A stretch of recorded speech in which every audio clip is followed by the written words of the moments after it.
Welcome to on record.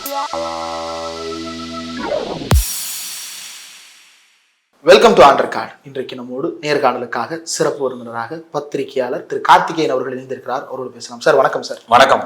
பார்லிமெண்ட்ல KRS create பண்ற பவர்ஃபுல்லான ஒரு பொசிஷனுக்கான சண்டை போய்கிட்டு இருக்கு. ஸ்பீக்கர் யார் ஸ்பீக்கர் அப்படின்றது வந்து இன்னமுமே ஒரு அனுமானமா கூட சொல்ல முடியல. ஒரு பொதுவா ஒரு கட்சி பதவி இருக்கிறாங்கன்னா பிரதமருக்கு அப்புறம் வந்து யாரு வரப்போறாங்க, ஸ்பீக்கர் யாரு அப்படின்றது வந்து டிபேட் தொடங்கிரும்.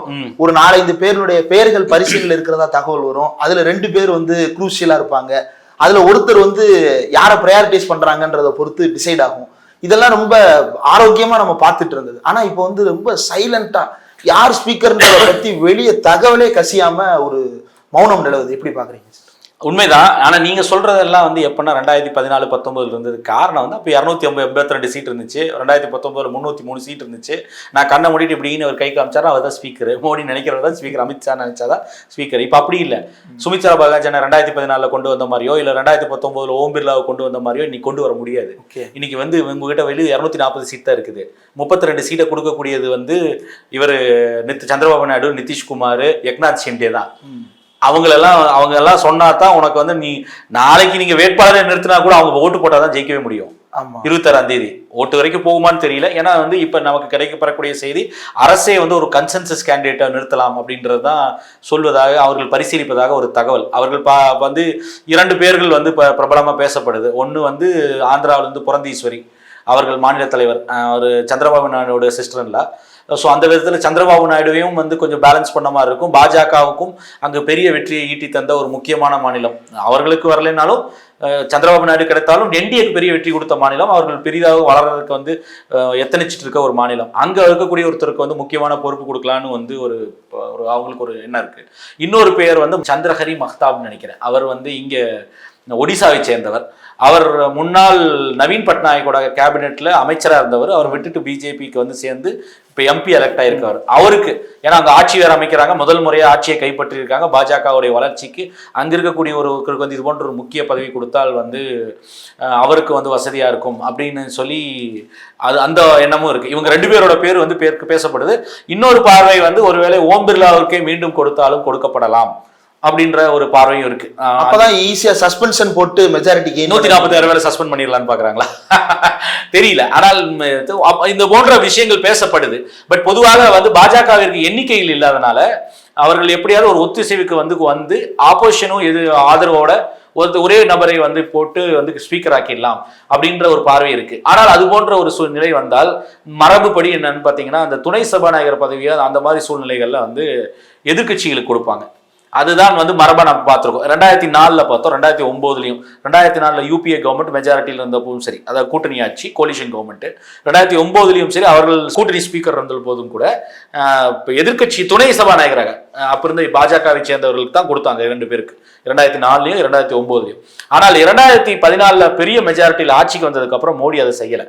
2014 ஆட்சிக்கு வந்ததுக்கு அப்புறம் அவர் வந்து சுமித்ரா மகாஜனை போட்டுட்டு கூட்டணி கட்சியான அதிமுகவை சேர்ந்த இவருக்கு வந்து அப்ப வந்து கூட்டணி கட்சி இல்லைன்னு நினைக்கிறேன். அதுக்கப்புறம் டெபுட்டி ஸ்பீக்கர் அதுக்கப்புறம் தான் வந்து தம்பிதுரையை போட்டாங்க. இன்ஃபேக்ட் 2017 இருந்து துணை சபாநாயகர் பதவியே இல்லை. அப்ப கூட்டணி கிடையாது. இருந்தாலும் வந்து தம்பிதுரைக்கு வந்து அப்ப கொடுக்கப்பட்டது. 2017 இருந்து சென்ற 17ஆவது பாராளுமன்றத்துல துணை சபாநாயகர் பதவின்றது ஒன்று அதிகாரப்பூர்வமா இல்லாமே செயல்பட்ட ஒரு பாராளுமன்றம். அது மரபுப்படி கொடுத்திருக்க வேண்டும். அதை கூட இவர்கள் செய்யல. துணை சபாநாயகர் இல்லாமல் ஒரு முழு டேர்மையும் பார்லிமெண்ட் பார்த்தது இப்பதான். இந்த வெக்கக்கேடு அந்த முறை தான் நடந்தது போன முறை. சோ இந்த முறை வேற வழி இல்லை. ஒண்ணு ஒத்திசைவோட ஒரு கன்சென்சஸ் கேண்டிடேட் வந்து எதிர்கட்சிகளும் ஆதரிச்சு ஒரு நபரை வந்து முன்மொழிஞ்சு எல்லாரும் தேர்தலே இல்லாமல் ஜூன் 26ஆம் தேதி வந்து ஒருத்தர் தேர்ந்தெடுக்கிறாங்க அப்படின்னா அப்போ பிரதமர் மோடி தான் முன்மொழிவார். அப்புறம் வந்து ஒரு எம்பி வந்து அதை வழிமொழிவார். அதுதான் மரபு. அதற்கப்புறம் வந்து அந்த மோஷன் மூவ் ஆகும்.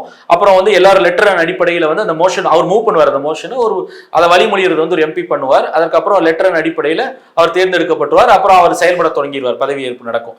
இது வந்து யாரும் எதிர்ப்பு தெரிவிக்கவில்லை என்றார். இல்ல அவர்கள் ஒரு வேட்பாளர்களை போடுறாங்க இந்தியா கூட்டணி சார்பாக அப்படின்னா அப்ப ஓட்டெடுப்புக்கு போய் நிற்கும். அப்போ வந்து சந்திரபாபு நாயுடும் நிதிஷ்குமாரும் ஷிண்டே இவர்கள் எல்லோரும் அந்த 292 பேர் வாக்களிச்சால்தான் பாஜக விரும்புகிற சபாநாயகரை போட முடியும். பாஜகவிற்கு இப்பொழுது நமக்கு தெரிந்தவரை அவர்களுக்கு வந்து கூட்டணி கட்சிகளுக்கு கொடுப்பதற்கு மனம் இல்லை. ஜேடியு ஆல்ரெடி நிதிஷ்குமார் கட்சி வந்து பாஜக முன்மொழிகிற வேட்பாளரை வந்து ஆதரிக்கிற மனநிலைக்கு வந்துட்டாங்க, அறிவிச்சிட்டாங்க. ஆனால் சந்திரபாபு நாயுடு இது வரைக்கும் வந்து his keeping his cards close to his chest. அவர் வந்து வெளிப்படுத்தல. ஆனால் அவரை பொறுத்தவரை சந்திரபாபு நாயுடு டிடிபி வந்து அந்த பதவியை நாம் இந்த முறை பெற்று பெற வேண்டும் அப்படின்றதுல அவர்களுக்கு ஆர்வம் இருப்பதாக தெரிகிறது. ஏனால் கேட்ட மாதிரி பாத்தீங்கன்னா இந்த அமைச்சரவை உருவாக்கத்திலே பார்த்தா ஆட்சியை வந்து நடத்துவதே இவர்களுடைய ஆதரவுல தான். 16 எம்பிகளை கொண்ட சந்திரபாபு நாயுடு, நிதிஷோட 12. ஆனால் அவர்கள் பெரிய அளவுக்கு துறைகளை வந்து பெரிய துறைகள் எல்லாம் கேட்டு பெறவே இல்லை. அப்ப அதனாலதான் வந்து ஒரு பெரிய ஒரு அனுமானத்தை எல்லாருமே வந்து கெஸ் என்னன்னா ஒரு எஜுகேட்டட் கெஸ்.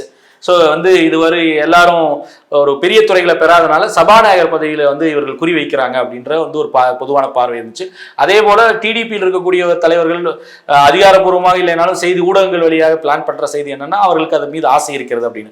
ஏன்னா சபாநாயகர் என்பவர் தான் வந்து இந்த ஃப்ளோர் கண்ட்ரோல் பண்ண முடியும். ஒருவேளை வந்து ஆட்சிக்கு ஏதோ ஒரு சிக்கல் ஏற்பட்டால், அதுவும் இது நடக்கிறது கூட்டணி ஆட்சின்றதுனால, அது மெஜாரிட்டி இல்லாத ஒரு மைனாரிட்டி கவர்மெண்ட்ன்றதுனால அந்த சபாநாயகர் பதவின்றது மிக மிக அத்தியாவசியம். நாளை ஒருவேளை வந்து இதுல ஏதோ ஒரு கட்சி வந்து சந்திரபாபு நாயுடு நிதிஷோ வந்து ஆதரவை வந்து விலக்கி கொண்டால், இந்த அரசு வந்து 272க்கு கீழ் வருவதற்கான வாய்ப்புகள் ஏற்பட்டால், அப்போ அந்த ஃப்ளோர் டெஸ்ட் வருவதற்கான காலத்தை அவர்களுக்கு பெற்றுத்தர்றது வந்து இந்த சபாநாயகர் பதவி தான். இதை வைத்துதான் வந்து அந்த சபாநாயகர் பதவியை வந்து பயன்படுத்தி தான் பல மாநிலங்கள்ல வந்து ஆட்சி கலைப்பு வந்து குதிரை பேரம் செஞ்சு ஆட்சி கலைப்பு செய்து அந்த குதிரை பேரம் நடைபெறுவதற்கான காலத்தை பெற்றுத்தருவதற்கு அந்த சபாநாயகர் பதவி தான் பல இடங்களில் பாஜக உதவி இருக்கு. இந்த கடந்த 10 ஆண்டுகள் ஏறக்குறைய 10 மாநிலங்களுக்கு மேல பார்த்திருக்கோம். அப்போ கர்நாடகா, மகாராஷ்டிரா, பல மாநிலங்கள், வடகிழக்கு மாநிலங்கள் எல்லா இடத்துலையும் பார்த்தோம், மத்திய பிரதேசல பார்த்தோம். ஸோ அதற்கு வந்து ரொம்ப சபாநாயகர் பதவி எவ்வளவு முக்கியத்துவம்ன்றது பிஜேபியை விட யாருக்குமே நல்லாவே தெரியும். ஆதித்ய தாக்கரே அதான சொல்றாரு, நான் அனுபவத்துல சொல்றேன், எப்படியாவது சபாநாயகர் போஸ்ட் வாங்கிருங்க. நிச்சயமா. ஏன்னா வந்து அவரு அதுதான் நான் சொல்றேன், பிஜேபியோட ஆதித்ய தாக்கரேக்கு தெரியும். ஏன்னா அவங்க பாதிக்கப்பட்டவங்கல்ல, அவங்க அவங்க அப்பா ஆட்சிக்கு வந்தது, அவரு அமைச்சரா இருந்தவர் வேற. சோ பிஜேபியோட யாருக்கு வந்து இதை வந்து சபாநாயகர் பதவி எவ்வளவு அத்தியாவசியம்ன்றது அற்புதமா தெரிஞ்சவங்க யாருமே இல்லை, அவங்க தான். ஏன்னா அதை சிறப்பா பயன்படுத்தியவர்கள் அவர்கள் தான். அதனால்தான் வந்து அந்த பதவியை கொடுக்க கூடாது அப்படின்றதுனால அவர்கள் ரொம்ப முனைப்பா இருக்காங்க. மேபி ஒருவேளை வந்து சபாநாயகர் பதவியை தங்கள் வச்சுட்டு வந்து துணை சபாநாயகர் வேணா டிடிபி கொடுத்துடலாம். அது பவர்லெஸ் இல்லையா சார்? துணை பவர்லெஸ் தான், பட் அதுவும் பவர்லெஸ் சொல்லலாம், ஒப்பீட்டோட பவர்லெஸ் சொல்லலாம். பட் அவர்களுக்கும் ஃப்ளோர் மேனேஜ்மெண்ட்ல முக்கியமான ரோல் இருக்கு அந்த ஸ்பீக்கர் இல்லாத நேரத்துல. பட் யார் பேச வேண்டும், எதை பேச வேண்டும், இல்ல வந்து எதை காட்சிப்படுத்த வேண்டும், இல்ல கேமரா ஃபுல்லும் வந்து ராகுல் காந்தி பேசும்போது அவரை காட்டாம இந்த பக்கமே காமிச்சிட்டு இருக்கணுமா, சபாநாயகரை காமிச்சிட்டு இல்ல வேற எங்காவது காமிச்சிட்டு அவரை காமிக்கிறத வந்து குறைக்கணுமா, இல்ல கடுமையான வந்து இது ஒரு அமளி இது வருது பெரிய அளவிற்கு வரும்பொழுது சன்சத் டிவியோட லைவை கட் பண்ணிட்டு அதை நிறுத்தணுமா இல்லைன்றதெல்லாம் முடிவு பண்ணக்கூடிய அதிகாரம் ஓரளவு இப்போ முழுமையான அதிகாரம் ஓம் பிர்லாக்கு இருந்துதான் தெரியாது. ஆனா இதெல்லாம் நடந்தது. பட் சபாநாயகர் என்ற பதவியில ஒருவேளை வந்து மாற்று கட்சியில பிஜேபி இல்லாம ஒருத்தர் வந்து உட்காந்துட்டா அந்த அதிகாரத்தை எல்லாம் கையில் எடுத்துப்பாங்க. அப்படி எல்லாம் கண்ட்ரோல் பண்ண விட மாட்டாங்க. ஏன்னால் வந்து அது ஆட்சியே வந்து நம்மளோட ஆதரவு தான் நடக்குதுன்னு தெரிஞ்சா டிடிபி போன்ற கட்சியின் ஒரு நிர்வாகி நிர்வாகி வந்து அவங்க உட்காந்துட்டாருன்னா அவர் இஷ்டத்துக்கு தான் நடத்துவார். அரேஞ்ச்மெண்ட் இருக்கும், அவங்களுக்குள்ள அக்ரிமெண்ட் இருக்கும் கூட்டணி கட்சியாக. மித்தபடி வந்து சபாநாயகரோட டிஸ்கிரிப்ஷன் தானே, அடிப்படையில் அவர் இண்டிபெண்டா செயல்படக்கூடியவர் தானே. ஒரு கட்சி சார்பு இல்லாமல் யாருமே பாரபட்சமும் இல்லாமல் வந்து செயல்படணும் அப்படின்றத அரசு சார்போ இல்லை எதிர்கட்சி சார்போ இல்லாமல் தான் செயல்படணும். அப்போ அந்த இடத்துக்கு வந்து அவர் அந்த மாதிரி நடப்பாங்கன்றது நம்ம எதிர்பார்ப்பு மரபு. ஆனா உறுதியாலாம் சொல்ல முடியாது, அதை நீங்க கணக்கில் எடுத்துக்கணும். ஆனால் மோடியை பொறுத்தவரை அந்த பதவியை விட்டுக் கொடுப்பதற்கு அவர்கள் தயாராக மாட்டார்கள். ஏன்னா அவர்கள் ரொம்ப ரொம்ப முக்கியம். அதுவும் மைனாரிட்டி கவர்மெண்ட்டை மோடி வந்து தலைமை தாங்கும் பொழுது அந்த சபாநாயகர் என்பவர் மிக மிக மிக முக்கியம் அவருக்கு. அதனால எப்படியாவது அந்த பதவியை அவர்கள் தான் தக்க வைத்துக் கொள்ளணும்ன்றதுல உறுதியா இருப்பாங்க. அதனால்தான் புரந்தேஸ்வரியோ இல்லை அந்த மஹ்தாப், ஒரிசாவை சேர்ந்த மஹ்தாபோ இல்லை ஆந்திராவிலிருந்து அவங்க கட்சியுடைய மாநிலத்தில் ஒரு புரந்தேஸ்வரி யாரோ ஒருவருக்கு வந்து அந்த பதவியை கொடுத்து அவர்களே வந்து ஆந்திராவிலிருந்து கொடுத்துட்டீங்கன்னு வச்சுக்கோங்களேன், சந்திரபாபு நாயுடு ஒரு விதத்துல பேலன்ஸ் பண்ண மாதிரி ஆயிடும். அது என்டிஆர் ஃபேமிலிக்குள்ளே முடிஞ்சு. ஆமா, சிஸ்டர் இன் லாவுக்கு வந்து பதவி கொடுத்தாச்சு, ஆந்திராவுக்கு ரெப்ரசன்டேஷன் கொடுத்தாச்சு, அங்க இருக்கிற பிஜேபி ஹாப்பி, தொண்டர்களும் happy, Chandrababu Naidu also happy. அந்த மாதிரி ஒரு அரேஞ்ச்மெண்ட்டுக்கு அவங்க பிளான் பண்றதாக செய்திகள் வருகிறது. பட் இல்லாத காலத்துல வந்து மஹ்தாபுக்கோ இல்லைன்னா ஒருவேளை ஓம் பிர்லாவுக்கோ மீண்டும் கொடுக்கலாம், அனுபவம் இருக்கிறது, ஃப்ளோர் மேனேஜ்மெண்ட் அவருக்கு தெரியும். ரெண்டாவது பாஜக எதிர்பார்ப்பதை சரியாக நடந்து கொண்டவர். 146 உறுப்பினர்களை வந்து எந்த ஒரு கவலையும் இல்லாமல் வந்து சஸ்பெண்ட் செய்வதை தயக்கமே இல்லாமல் கூச்சமே இல்லாமல் செய்தவர் அவர். அப்போ பாஜக மோடி விரும்புகிற ஒரு சபாநாயகராக அவர் கூட இருக்கலாம். இப்ப வரக்கூடிய புரந்தேஸ்வரி மஹ்தாப் மட்டும் என்ன வந்து சுதந்திரமா செயல்பட்டுருவாங்களான்னு தெரியாது. ஒருவேளை பாஜகவினுடைய ஸ்பீக்கராக வந்து அவங்க தேர்ந்தெடுக்கப்பட்டார், பட் ஆனால் என்னன்னா வந்து பாஜக இல்லாமல் டிடிபி வந்து ஸ்பீக்கர் ஆகலாம் அப்படின்ற ஒரு நிலை வந்தால் இந்தியா கூட்டணி ஆதரிக்கும்னு நினைக்கிறேன். ஏன்னா இந்தியா கூட்டணியே டிடிபி வந்து அந்த சீட்டை கேட்டு பெற வேண்டும் என்பதுல, ஸ்பீக்கர் பொறுப்பை கேட்டு பெற வேண்டும்ன்றதுல உந்து சக்தியாக இருக்குன்றதா நமக்கு கிடைக்கக்கூடிய செய்தி. இவங்களுக்கு ஏன் சார் இவ்வளவு ஆர்வம்? அவங்கள விட இவங்க ரொம்ப சந்தோஷமா இருக்கிறாங்க. யாரு? இந்த ஸ்பீக்கர் போஸ்டா இருக்கட்டும், ஆட்சி அமைக்கிறதா இருக்கட்டும், பதவியேற்ற மோடியை விட இவங்க ரொம்ப ஹாப்பியா இருக்கிறாங்க. மோடிக்கே அதுல ஒரு பெரிய டவுட் வந்திருக்கு, என்னடா நீங்க ஏன்டா சந்தோஷமா இருக்கீங்கன்னு. அதிகாரம் இல்லாத மோடியை வந்து பார்த்து வந்து ரசிக்கிறாங்க இல்லையா இந்தியா கூட்டணி. இப்ப நீங்க முன்ன மாதிரி வந்து எல்லாரையும் வந்து நீக்கிறது அதெல்லாம் பண்ண முடியாது. இப்ப சும்மா எப்படி நீக்கிட முடியுமா? இல்ல சும்மா வந்து ஒரு மசோதாவை வந்து 45 லட்சம் கோடி பட்ஜெட் பில்ல வந்து 10 நிமிஷத்துல டிபேட் எல்லாம் பாஸ் பண்ண முடியுமா? பாராளுமன்றத்துல வந்து நினைத்த விஷயங்களை பேசி எல்லாவற்றையும் எந்த விவாதம் இல்லாம பாஸ் பண்ண முடியுமா?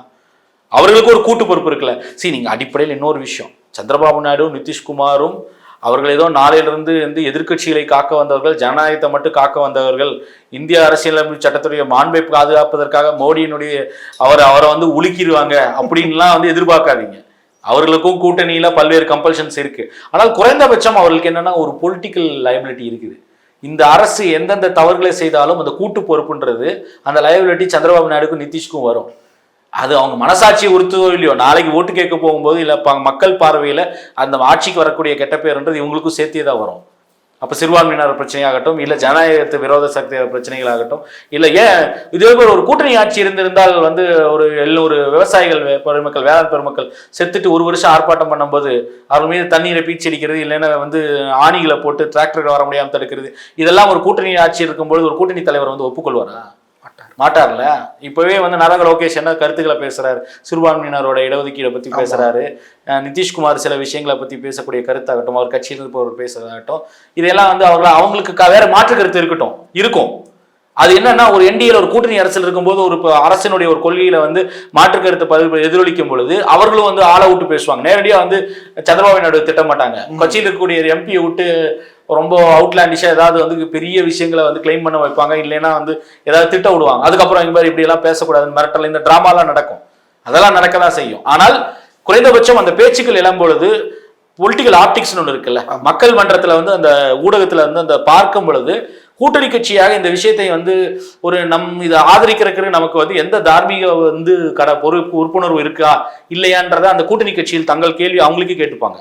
அப்போ பாஜகவால செய்ய முடியும் சில விஷயங்களை, சந்திரபாபு நாயுடுவாலும் நிதிஷ்குமாராலும் சிண்டேவாலும் சில விஷயங்களை செய்ய முடியாது.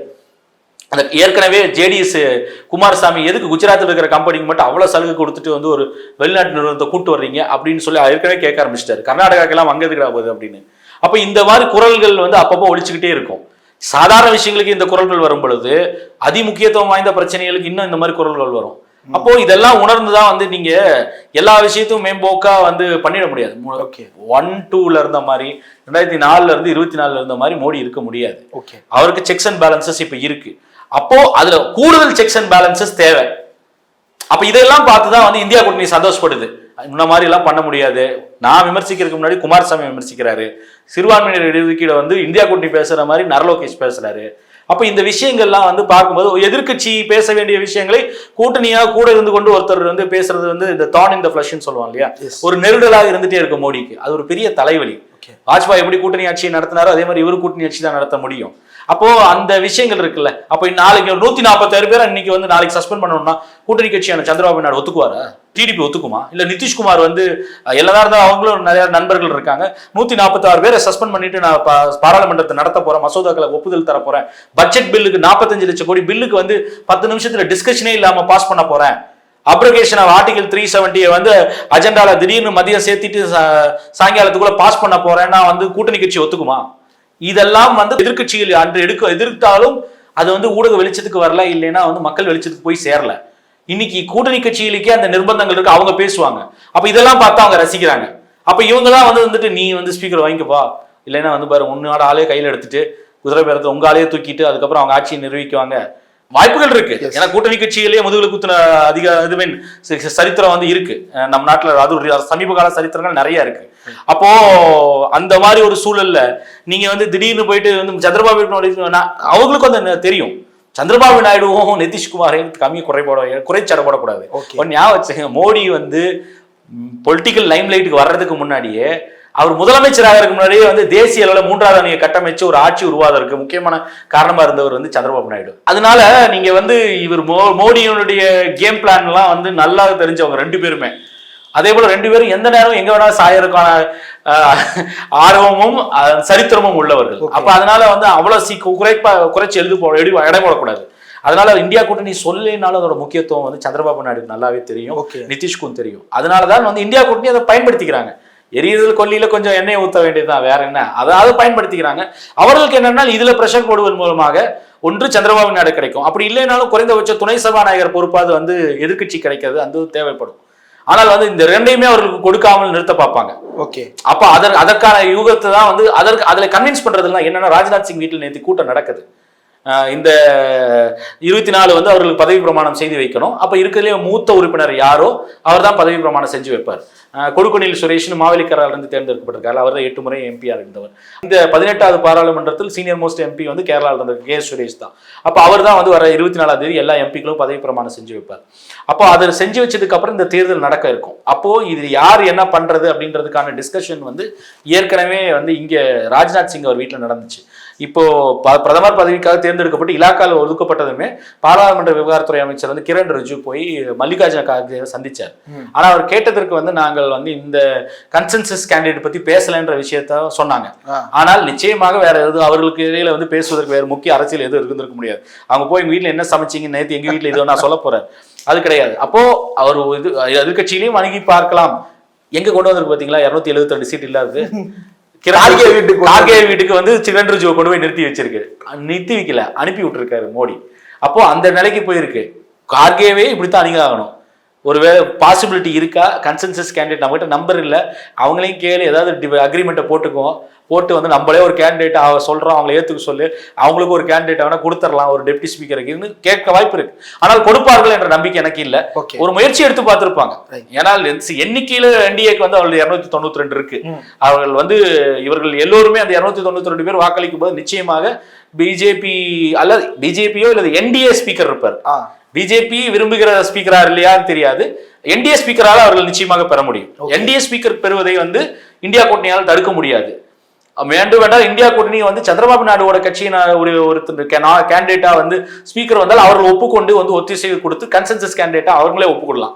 ஒப்புக்கிட்டு நீங்க வந்து அவங்க ஒத்துக்கிட்டாங்கன்னா எங்களை வந்து டெப்டி ஸ்பீக்கர் கொடுங்கன்னு வேணா கேட்கலாம். அது சந்திரபாபு நாயுடான ரெசிபிரேஷன் பிரச்சனைகள் இருக்கும், அந்த சிக்கல் இருக்கு.